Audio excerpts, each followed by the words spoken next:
Pensa num riso, um riso tão profundo que ele consegue ecoar por milênios. É sobre isso que a gente vai conversar hoje. Vamos mergulhar numa das histórias mais tocantes das Escrituras, mas não como algo que simplesmente aconteceu lá atrás, não. Vamos ver como era uma verdade viva que pulsa até hoje.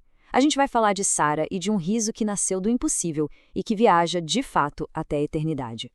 A gente para e pensa: o que é que pode se esconder num riso? Parece algo tão humano, tão simples, né? Mas na história de Sara, a gente descobre que uma única reação humana, pode carregar dentro de si o som do plano eterno de Deus. É nessa verdade que a gente vai mergulhar agora. Então, o nosso caminho vai ser o seguinte. Primeiro, vamos olhar para o riso impossível. Depois, a gente vai ver o contraste entre carne e espírito. Em seguida, vamos entender como tudo isso era uma sombra de Cristo. De lá, a gente segue os ecos da graça para finalmente chegar no riso da eternidade. Vamos lá! Pois é, o centro de toda essa história é uma tensão que no fundo todo mundo conhece. Aquela espera longa, sabe? Às vezes dolorosa, que parece não ter fim. Uma espera por uma promessa. Mas é exatamente aí, nesse lugar de espera, que a fé de verdade é forjada. Olha só isso, 25 anos. Pare e pense um pouco, um quarto de século esperando. A promessa foi feita, mas os anos, eles vão passando. E com eles, claro, vem a dúvida humana. É natural, é compreensível. Até que chega aquele ponto, o ponto em que a força natural acaba. A capacidade humana se esgota por completo. E é bem aí, nesse exato momento de fraqueza total, que o cumprimento divino acontece. Isso nos ensina uma coisa incrível. O tempo de Deus não tem a ver com pressa, com velocidade. Tem a ver com a formação de algo dentro da gente. E aqui está um princípio fundamental da economia divina em ação. Muitas vezes parece que Deus demora, né? Mas Ele espera até que a nossa autoconfiança se esgote. Enquanto a gente ainda acha que pode dar uma ajudinha para Deus, ele simplesmente espera. Mas na hora em que a gente finalmente se rende e diz, Senhor, não dá mais, eu não consigo, é nesse exato momento que o Espírito sopra. E aí o impossível acontece. E toda essa longa espera acaba nos levando direto para o conflito central dessa narrativa toda.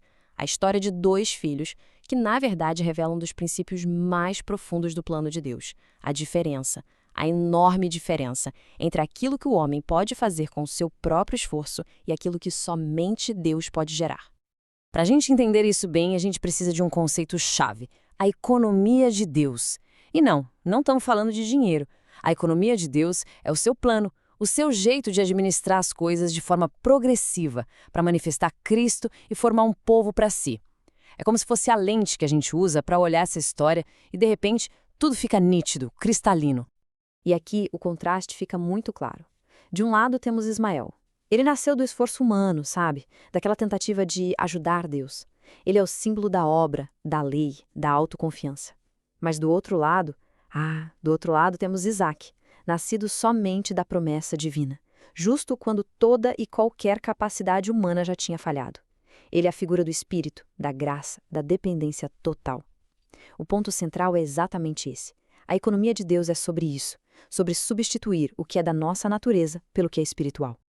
E olha, isso não é só uma interpretação bonita, não. Séculos depois, o apóstolo Paulo vai usar exatamente essa história para nos ensinar uma lição.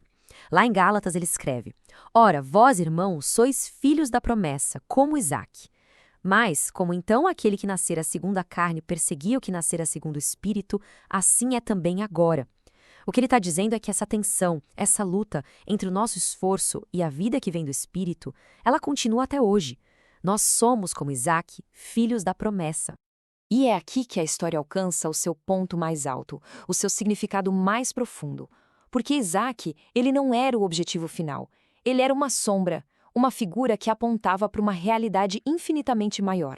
Aquele riso de Sara, no fundo, ele estava anunciando a maior de todas as alegrias. Pensa bem nisso. O ventre de Sara era considerado morto. O corpo de Abraão também amortecido, como a Bíblia diz. Então, o nascimento de Isaque foi, literalmente, vida que brotou da morte.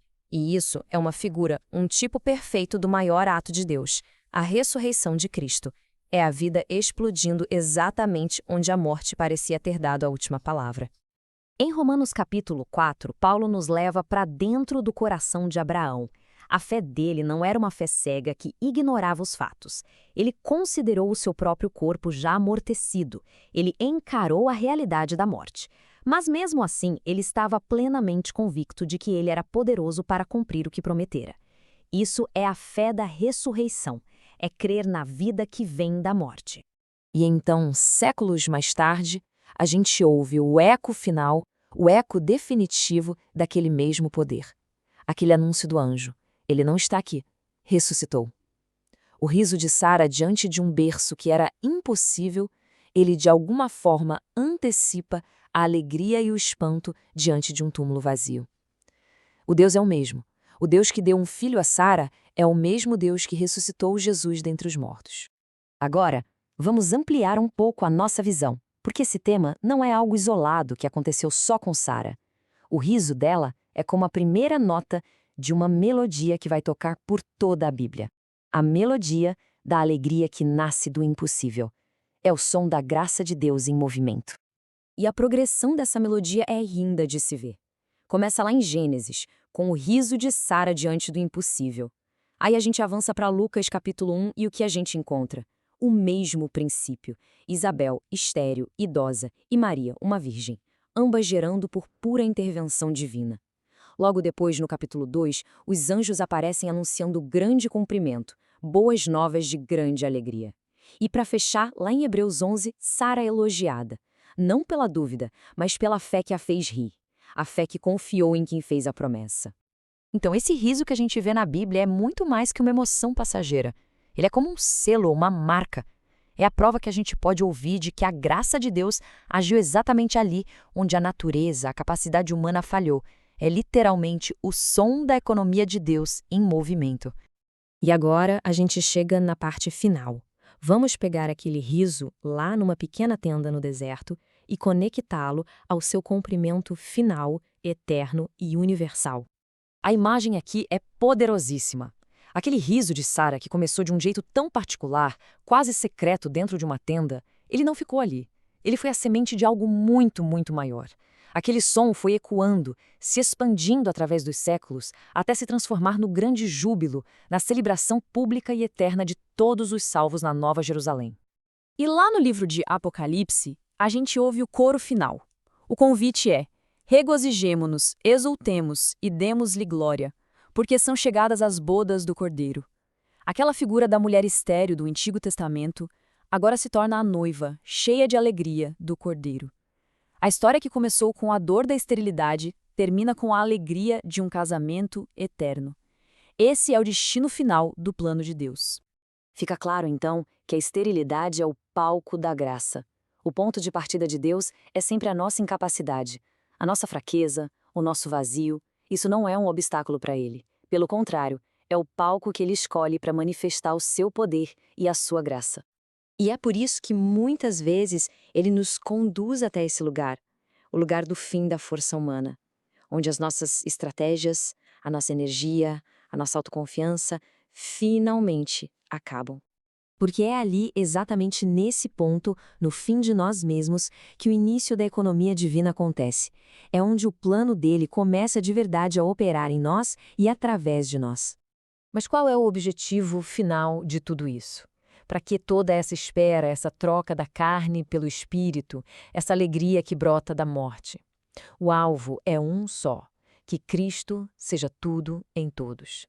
É transformar a nossa esterilidade na fecundidade do Espírito, até que a realidade de Cristo preencha absolutamente tudo em todos nós. Esse, no fim das contas, é o eco eterno do riso de Sara.